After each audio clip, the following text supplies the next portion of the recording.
Welcome back to episode 5 of Thoughts from the Porch podcast. Today is a special day doing a passion of mine, a topic that's a passion of mine, and to be honest, a topic that when I was in class teaching, this topic would come up, the topic being exponential growth, we'll put it that way, the math term exponential growth, which led to a lot of financial talk in our class. And when I thought about when the students first started asking me, would you do a podcast, blah, blah, blah, this is the topic that they wanted the most. There is no way I can put everything I believe about finances in one podcast. This is, as Isha says, this is part one of probably many. They're just going to pop up here and there different times when you probably least expect them. We're going to hit a couple of topics today, and we're going to go from there. A couple of things off the top. Number one, I'm a math teacher. I'm not a financial advisor, even though I kind of wish I was one. I've studied a lot. I do have a business minor from UT. I never use it except for personal finance wise. And one other big thing off the top is money. No matter how much we have, does not buy our happiness. But I will say, it's easier to be happy if you're not worried about where your next meal is coming from, or if you do have some money stored away. So it does help, but it does not buy your happiness. Okay? I want to welcome back Isha. Isha, how are you doing today? Amazing. How are you? Doing great. We're going to go with this today. Isha's basically going to interview me today, which is bad because that means I'm going to do way too much talking. But like I said, it's a passion of mine. I'm really looking forward to sharing things that I do believe in and stuff like that. So Isha, I'm going to turn it over to you. Okay, well, I'm going to start with the story of how this kind of came to be. But I remember all the times you would do finance as a topic in our class because you taught pre-calc, but you'd have finance days. And I remember sitting there and just being so entranced and I couldn't even think of what time it was or anything else. I was just so in the moment. And so it's actually now my major. So I'm really excited for this one. The first question is, what would the first big thing to know about finance be? Okay, if I could share one thing, the first big thing, and there's so many, is basically I'm going to go to the math side. The math side is, where does the compound interest formula come from? And math, we call it exponential growth. And as far as I'm concerned, out of all the formulas we do in math, period, it is the best formula ever invented by man. Albert Einstein called compound interest the eighth wonder of the world, meaning you're either going to benefit from it or it's going to cost you, depending on how whether you have debt or whether you have money invested. Another thing I like to tell the kids was that it's never been easier. And I hear young people complain a lot about how difficult things are now or how expensive things are. And a lot of that is true. There's also so much has changed since I was younger also. But it's never been easier to start, never been easier to do, because you can invest now with the push of a button on your laptop. It's amazing how quick. I used to have a guy. I had to call a guy, send him money, let him invest it for me way back in the day. That's how it got started. Really all it takes is a little bit of time and a whole lot of discipline just to keep putting it in there, keep putting money away. Now, one more thing about the formula. The most important thing about the compound interest formula, I'm gonna rattle it off right here just to be impressive. The formula is A equals P, parentheses 1 plus R over N to the NT power. All right, yeah. And I say that because the exponent is T. The exponent is T, and T in this formula stands for time. The more time you have, the more money you're gonna make if you invest it. The longer it sits, the better off you are. I don't believe in get rich quick. You get rich slowly. Then the more T you have. I joke with my students, each just sitting here, I would joke with them, you have a lot more T than I do, right? So you have a chance to do amazing things. I got started a little bit later because I didn't know about all this stuff. I didn't know, nobody ever taught me. And so I kind of figured it out, but it was, it's so powerful. It's just a powerful formula. That's amazing. The next question is, how early should you start saving? As early as you possibly can. I'm going to give you two examples here to kind of prove my point here about what starting early does. I'm going to give you two hypotheticals, two different investors, one being an early starter and one being a late starter, just to see the difference. The first person starts at age 25, invests $5,000 a year, and does this for 10 years until they're 35, which means they put in $50,000. They just stop putting in money altogether. And I'm going to use an interest rate of 9%. The stock market over the last 100 years has averaged about 11, so 9, probably it was lower than that. But anyway, after just 10 years and you wait for to you're 65 years old, you will have $1.15 million. Versus, remember, they just invested for 10 years and stopped, but they started when they were 25. Second person doesn't start till they're 35 and invest $5,000 a year for 30 years in a row, meaning they put in $150,000 where the first person just put in 50. Well, they still end up with $810,000, but the first person, number one, put in $100,000 less and has over $200,000 more dollars at the end. So starting early, even if you stop, is so much more powerful. A couple more quick examples.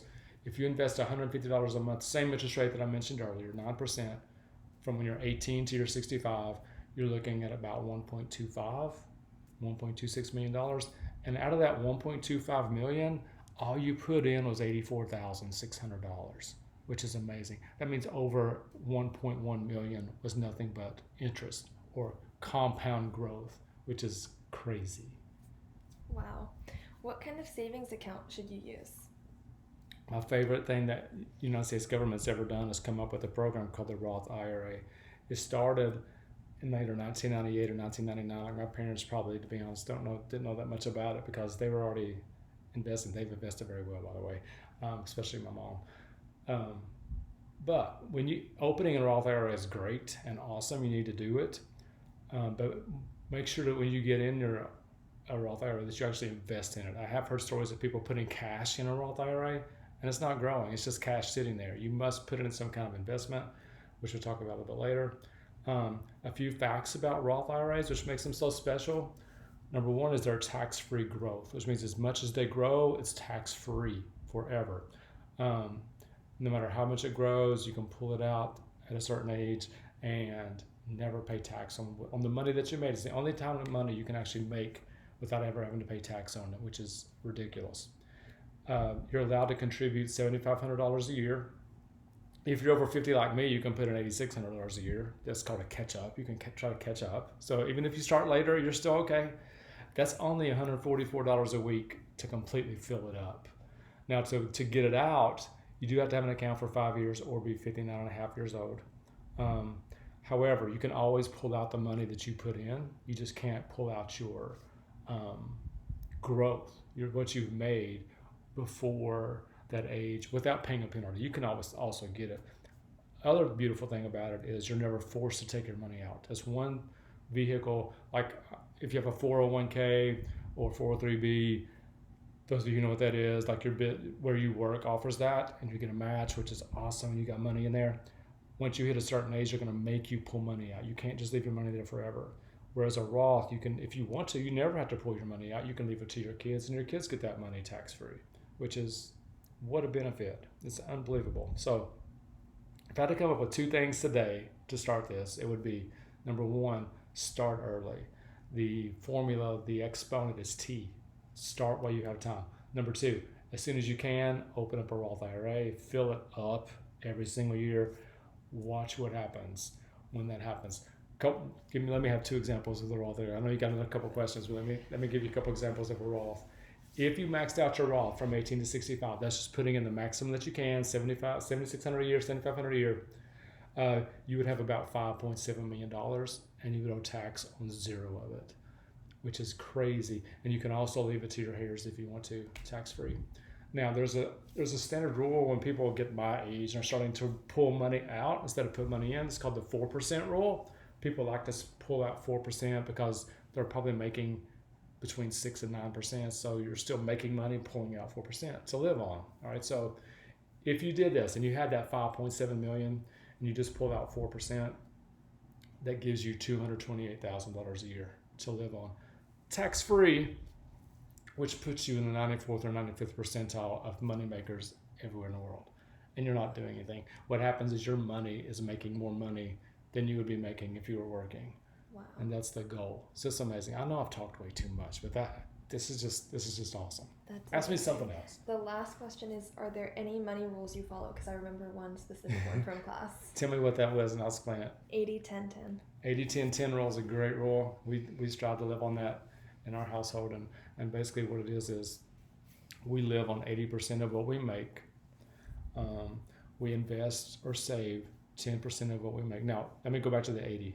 When I say we live on 80, we live as much as we can on the 80. It's free. It's our spending money. Live to the max on the 80%. 10% we're going to put away. And to be honest, we're going to start backing off on that some now, because now I'm at the time of life where instead of putting away, I need to learn how to like get some back out.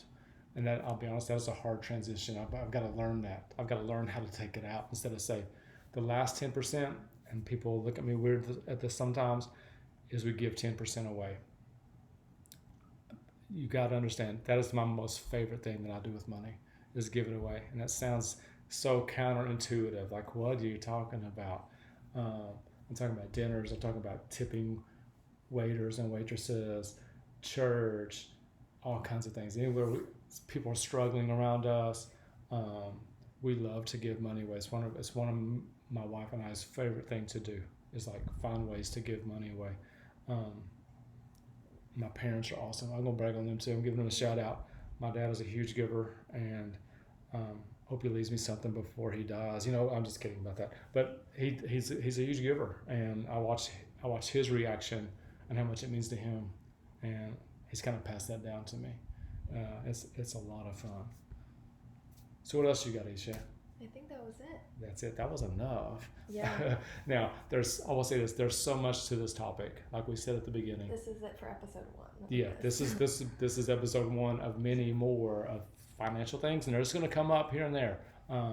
Like I said, it's a passion of mine, and I'd love to share this kind of stuff. So, any parting words? Learn about finance. It's important. It's so important. And again, you can't buy happiness, but financial independence is where it's at. Financial independence feels so good. That's all I can say. All right, so we'll close it out like we always do. Where's our favorite 3 words? That's grace and peace.